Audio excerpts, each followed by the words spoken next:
Eu avisei aos meus filhinhos de Tessalônica que, antes da volta de Jesus, viria a apostasia e seria revelado o homem do pecado, o filho da perdição. O apóstolo João o chamou de Anticristo. Você sabe quem ele é? Você está preparado para o maior engano que esse planeta já viu? Abra os seus olhos. Cuidado! Existe uma escolha a se fazer entre a verdade e a mentira.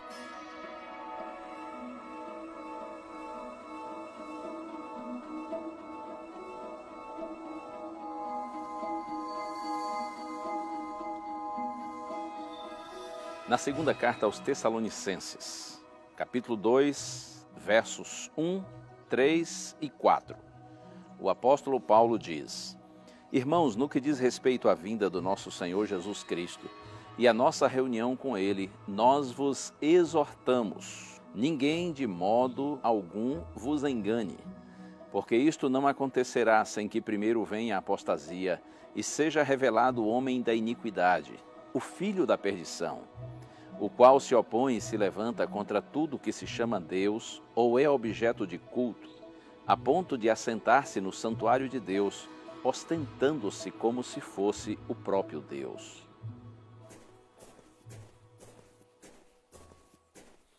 Esse texto é considerado o Apocalipse de Paulo. Do Gênesis ao Apocalipse, a Bíblia apresenta apenas dois caminhos: o caminho estreito, o caminho apertado, e também o caminho largo, o caminho espaçoso. A Bíblia fala da igreja verdadeira e a igreja falsa, a verdade e a mentira. A casa construída sobre a rocha, a casa construída sobre a areia.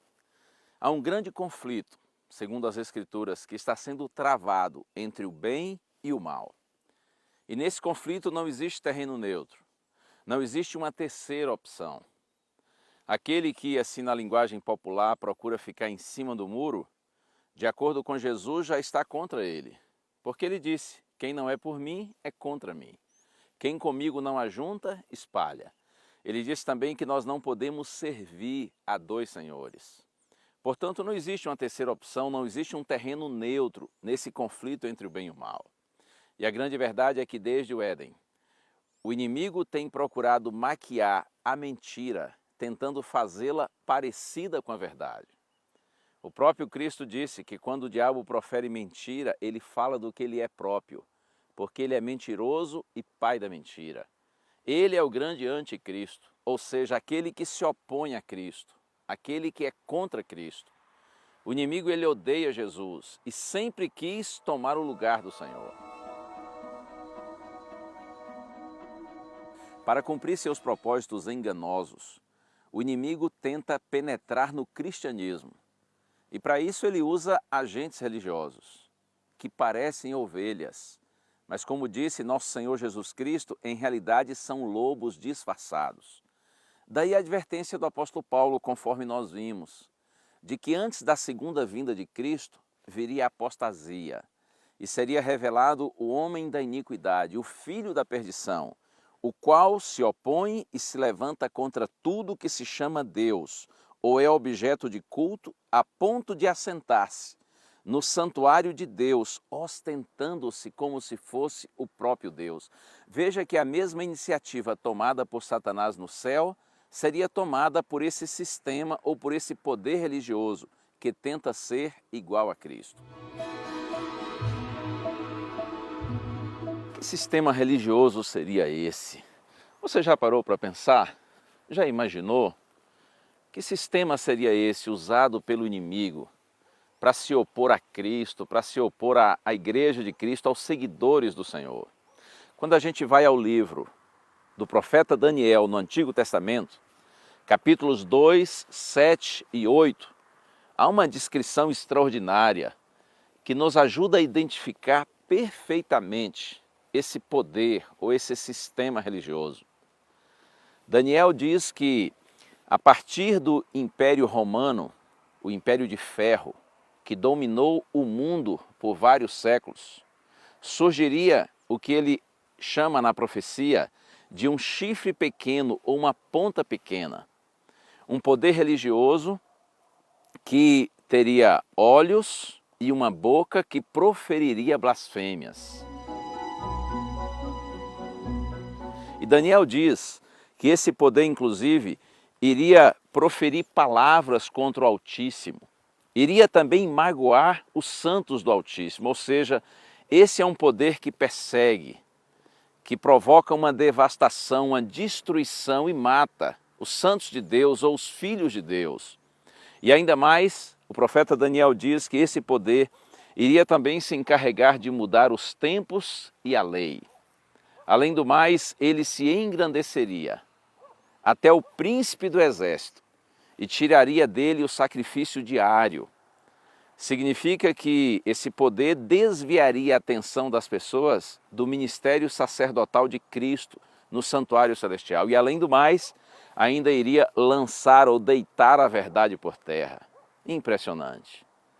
Por isso que quando a gente lê Paulo na segunda carta aos Tessalonicenses e comparamos com o texto do profeta Daniel, nós não temos dúvida de que Paulo está fazendo referência exatamente a este poder profetizado por Daniel.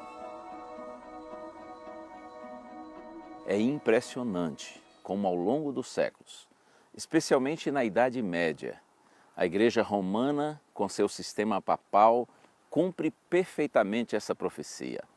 A venda de indulgências, a doutrina da infalibilidade papal, o líder maior da Igreja sendo considerado o vigário de Cristo, ou o representante de Cristo, e ainda a Igreja ser vista como a voz de Deus, ou a substituta de Deus na terra. Além do mais, a mudança efetuada na lei de Deus. Eu não sei se você sabe, não sei se você já atentou para esse detalhe que é extremamente importante. A Igreja tirou o segundo mandamento da lei de Deus. Veja, a lei moral de Deus, que é reflexo de seu caráter, seu próprio caráter, lei escrita com o próprio dedo de Deus. Mas a Igreja tirou o segundo mandamento. O mandamento diz que não se deve fazer ou adorar imagem de escultura. Além do mais, o quarto mandamento da lei, que diz lembra-te do dia de sábado para o santificar, o sábado foi mudado para o domingo.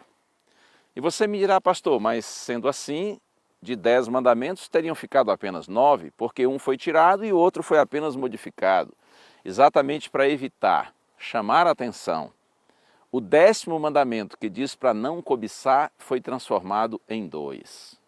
Veja que coisa tremenda, hein? Além do mais, a atribuição dada aos sacerdotes para perdoarem pecados, os sacramentos e a imposição e perseguição através da chamada Santa Inquisição, que provocou uma grande devastação, que provocou uma grande destruição entre aqueles ou naqueles que queriam servir a Deus e viver em fidelidade à palavra do Senhor. Tudo isso muito impressionante. A gente não tem dúvida de que ao longo dos séculos, o inimigo, de forma travestida de religiosidade, agiu e agiu tremendamente. O maior anticristo, porém, é o próprio diabo. Como o maior dos seus enganos, ele vai tentar falsificar a segunda vinda de Cristo. Esse assunto ele é bastante amplo, esse é um assunto profundo, além de muito extraordinário. E é claro que em poucos minutos eu não tenho como lhe explicar todos os detalhes, mas eu quero lhe estimular a seguir estudando a Bíblia. Estude com afinco, com oração, clamando ao Espírito Santo por discernimento. Dê uma atenção especial aos livros proféticos de Daniel e Apocalipse. Você vai se maravilhar, vai se encantar com as revelações do Senhor e acredite, essa é a única forma de nós não sermos enganados. Outro dia eu estava no meu carro e resolvi ouvir rádio. Aí coloquei numa estação de rádio cristã e havia ali um pregador fazendo sua mensagem e uma coisa me chamou muito a atenção quando ele disse umas palavras que, segundo ele, foram proferidas pelo seu líder religioso, pelo seu líder maior. As palavras são assim, abre aspas, nem toda a verdade está na Bíblia e nem tudo o que a Bíblia diz é verdade. Eu fiquei impressionado com isso. Repito para você, nem toda verdade está na Bíblia e nem tudo o que a Bíblia diz é verdade. Palavras de um líder religioso? Essas palavras parecem mais do próprio diabo. Por isso que eu digo para você, a gente precisa ter muito cuidado, porque há muitos enganos nesse mundo.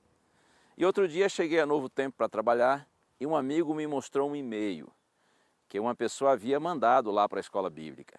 Essa pessoa estava revoltada com a Novo Tempo pelo fato de nós ensinarmos sempre que a Bíblia é nossa regra de fé e prática, que a Bíblia é normativa, que a Bíblia é autoritativa, que todo cristão deve basear sua vida, seus pensamentos, sua conduta, unicamente através do que diz a palavra do Senhor.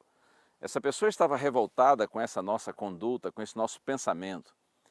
Então ela disse assim no seu e-mail: vocês são muito ignorantes, vocês precisam estudar mais a história, porque olha, disse ela, quando Jesus voltou para o céu, ele deixou uma igreja e não uma Bíblia. E que seriedade isso aí, hein? Imagine a implicação dessa declaração. Eu imagino que essa pessoa estava repercutindo algo que ouviu na sua própria igreja. Quando Jesus voltou para o céu, ele deixou uma igreja e não a Bíblia.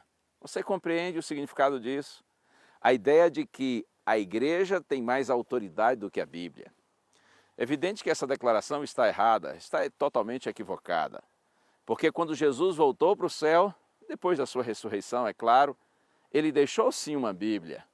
Todos os livros, os 39 livros inspirados do Antigo Testamento já estavam escritos.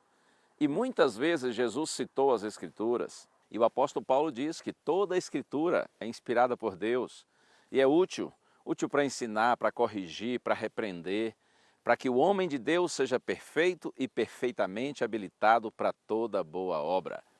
Quando Paulo fala da Escritura inspirada por Deus, ele está naturalmente se referindo também ao Antigo Testamento, porque o Novo Testamento foi escrito depois de Cristo. Portanto, quando Jesus subiu ao céu, quando ele voltou para o Pai, ele deixou sim uma Bíblia. Ele deixou os 39 livros inspirados do Antigo Testamento já escritos e orientando a sua igreja.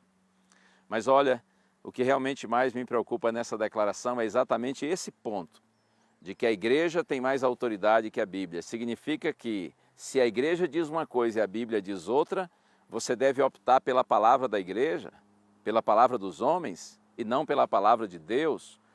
Tenha muito cuidado com isso. A grande verdade é que a igreja dominante, a igreja apóstata, por séculos, tentou impedir o acesso das pessoas à Bíblia, porque a melhor forma de manipular um povo é mantê-lo na ignorância.